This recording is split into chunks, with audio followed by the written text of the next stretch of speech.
Hey guys, and welcome to Faith Works Designs. I'm Faith, and today we're going to be tackling a question and a situation that I have been dealing with the last 3 years, is how do we not lose our minds during Christmas season?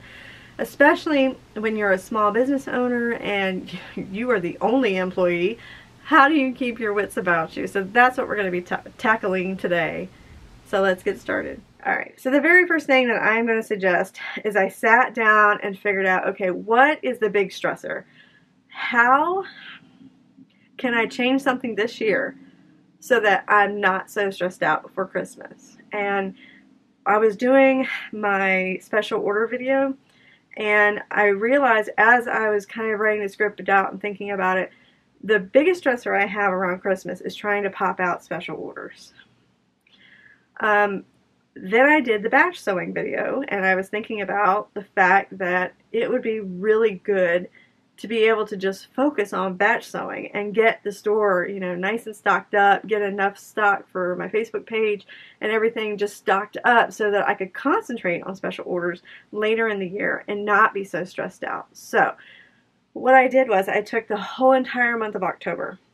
I didn't do any special orders. I messaged my customers, I put on my page, I'm like, hey, I'm not doing any special orders for the whole month of October. If you want something for Christmas, get ready for November. But this month, I am not doing special orders. And it was the best decision I've ever made in my entire life. I am not as stressed out as I normally am. It is November, the end of November, and I feel good about where I am this month. I feel good about the amount of work that I know I still have to do. I have a quilt to do. That's it. Before Christmas, which I can do. I know I can do. That one little thing has just completely changed my stress level. Because the whole month of October, I picked out 5 patterns. And I said, okay, I'm going to make 10 of each of these items. I ended up making 30 of one. It just kept rolling. I ended up making like 15 of another and 10 of another, and I made all this product. Now in October, I still need to make money. So what I did was, as I finished the item, I would post it to my page and see if my customers would like it. And so I would just sit there and I'd make that money. Whatever didn't sell, I hung on to it. And I put them in boxes, and I've got them ready to go. That way I just kind of focused. Now every dime I was making in October that I could put up, I did. I put it in my business account, and I just made it sit there. You know, obviously I had to pay for shipping for some things to go out, but I held on to it as tight and as long as I could. Then November came around, November 1st, and I said, okay, here's what I'm going to do. January, I'm going to be dead as a doornail, and I am not going to have any money, and I'm going to be broke. The last 3 years have proven that's kind of the routine of things. January, people are broke from Christmas. You know, November, December, they'll spend every dime they've got because they're thinking Christmas. January, they're like, I got groceries and I got to pay off all these bills that I didn't pay during November, December. You know, they're broke. So I don't make any money in January, not a lot. So in November, I went ahead and I made 3 different orders. One, I spent like $300 at K&A's Custom Fabrics. I bought a bunch of double panels because when I was doing my crossbodies for my batch sewing video, I noticed how much stuff I could get out of those panels.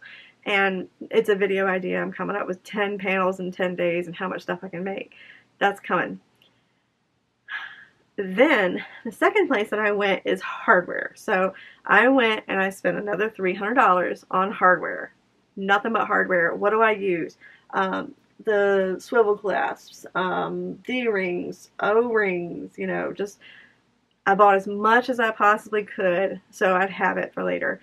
The last thing was waterproof canvas and interfacing.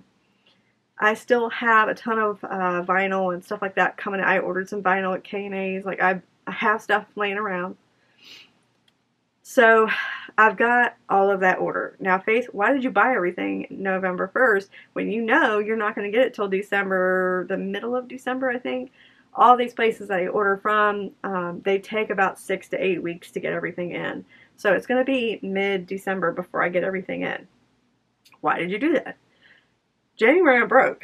February, March is when I start getting stuff, when I start getting orders again and start needing to stock the store. So when February, March comes, I'm going to have all that stuff sitting here looking at me. That's when I'm going to start sewing up all that stuff and showing it to my customers. I'm not showing it to them until February, and that way I can kind of, I'll talk about January in a minute, but that way I already have stock ready to go. I already have my hardware ready to go, waterproof cameras, I have it all ready to go.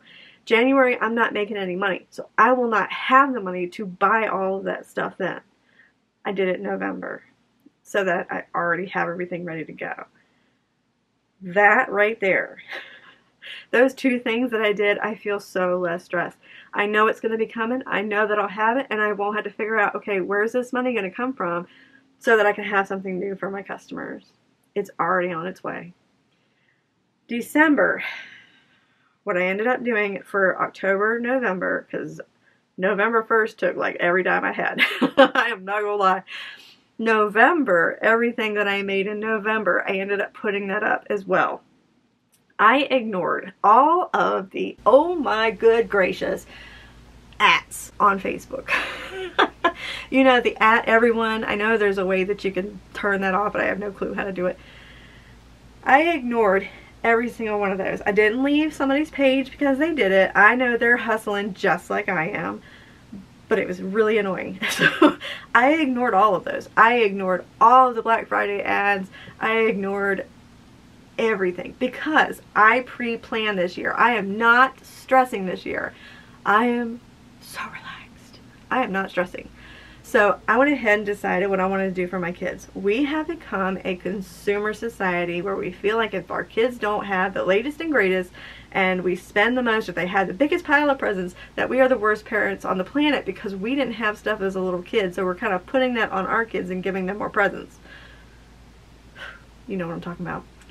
So I went ahead and decided I was giving my kids 4 presents. They love stuffed animals. I don't know why, but my kids love stuffed animals. So I bought them 2 stuffed animals. I bought them a Lego set. And then I listened throughout the year and said, what's the one thing that they would really, really like if they opened it up, they would die. And I got them that. I have 5 kids, so it was still expensive. But I made a plan ahead of time. I'm only spending this much money. I am only getting them this many presents. And if y'all got kids, you understand they all have to have the same exact amount of presents. Oh my gosh, it's so frustrating. You have to make sure that they all have the same amount. Anyway, if you got kids, you understand. If you know, you know. So anyway, I went ahead and budgeted everything out. I did not pay attention to Black Friday sales, and I saved myself so much money by not giving into that consumerism.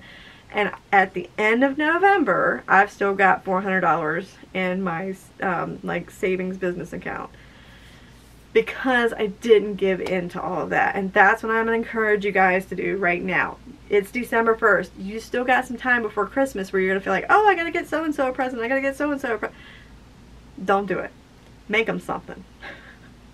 I know that sounds silly and funny, but seriously, homemade gifts are so much better than when you go out and spend a ton of money on somebody. They appreciate it more because you put the thought and the effort into it. Just saying. You've got from December 1st to what I was told is December 10th this year. The shipping 2 years ago, do y'all remember that? It was horrible. And I had so many Karens and packages lost. It was horrible. My mail lady suggested that I get everything out by December 10th. Don't take anything to mail after December 10th. It's up to you guys. If you know that your mail service in your area is good, then go ahead and keep going as long as you can. But my cutoff is going to be December 10th because this year I've decided that I am not going to stress. I've said it several times. I am so much less stressed. I have to tell you guys, I am so much less stressed by doing those things. And even more so, you know, the closer it gets to Christmas, the more crazy it's going to get. Like stuff at church is going on. The kids have stuff they got to go to. There's Christmas parties and there's caroling and there's blah, blah, blah, blah. It just adds up. So I am going to quit December 10th, which is probably stupid, but it's what we're going to do. I am going to make some bread. It's on my list. I'm going to do something to make myself feel better before the Christmas crazy start. I'm going to make some bread. I am going to make some of my world famous spaghetti sauce because we're out and I have been jonesing for it. I am going to sew something I want to sew. I've already decided 3 things. I want 3 things before Christmas, and that would be my present to me. So that's what I would suggest to you guys. Please take a couple of minutes before all the parties, before all the stuff at church, before all the stuff happens, take a couple of days and do something that you enjoy doing. Because the Christmas holiday is not supposed to be this crazy time where, you know, you're stressed out. Small business owners, like we work so hard during Christmas season. Just this year, do it a little differently. Take time to be able to like relax for yourself. Take a bath. Just take a bath, light some candles, lay there and chill. Pay somebody to watch your kids. Like, just sit in a bathtub and relax. Alright guys, I hope you enjoyed this video. I know it was probably a long one. It was probably longer than I meant for it to be. But I wanted to share this with you guys because it just has meant so much to me to not be stressed out this year. And not to work in my room till 9 o'clock at night, busting tail. Like, it's been so nice. And I had to share it with you guys. If you like this video, apparently you guys really like when I talk videos. I don't know what that's about, but they get the best views. So anyway, if you like it and you like hearing me talk, you can subscribe, and that way you won't miss any more of my talking videos. Next video is going to be a sewing video. I know you guys have been waiting. This is 3 videos in a row with me just talking. Next week is going to be a sewing video, and we're going to be making reusable bags for the Christmas season. I am one of those people that do not like name tags. I'm so lazy. We get like all of the same wrapping paper for one kid. Like, they all get, you know, Batman, another one gets dinosaurs, and another one gets, you know, whatever. That way I don't have to put tags on it. They all know what their gift, which ones are their gifts. This year we're going to be doing sewing bags, and that way they can have all of their stuff in there and I don't have to have wrapping paper all over my living room. It's going to be great. Anyway, don't miss that video. If you have any questions, comments, stay still. If you have any questions, comments, just let me know down in the comment section down below. I really do want to hear from you guys about when your kind of cut-off dead dates happen, because I want to know if they're kind of the same thing. And when does your business tend to pick back up the following year? Have you paid attention to that? It's a really good thing when you're running a small business to find out when your business kind of tends to die off and when it tends to get back to where it was, because it tends to be, dependent upon the economy, it tends to be the same thing every year, and it's really good to do like I did this year and prep for that, and that way you won't be struggling, you know, trying to find the finances to be able to buy all your stuff in March when things start picking back up. Anyway, let me know in the comments down below. Thanks for joining us again on Faith Works Designs. Bye guys.